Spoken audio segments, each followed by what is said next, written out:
আসসালামু আলাইকুম। পবিত্র মাহে রমজানের ফজিলতপূর্ণ প্রথম দিনে সামান্য ধর্মীয় উপহার নিয়ে আমরা উপস্থিত হয়েছি আত্রাই থানার সমসপাড়া মধ্যপাড়া জামে মসজিদে।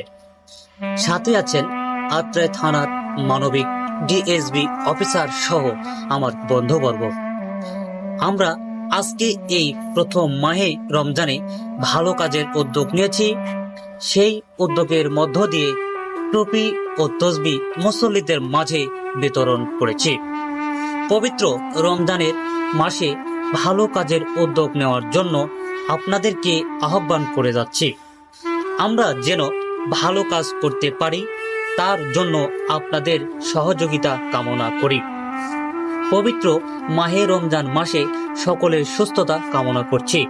মহান আল্লাহ সকল মুসলমানকে রোজা রাখার জন্য তৌফিক দান করুন, আমিন। মানুষের জন্য একটু সহানুভূতি কি মানুষ পেতে পারে না? সবাই ভালো থাকুন, সুস্থ থাকুন, এই কামনায়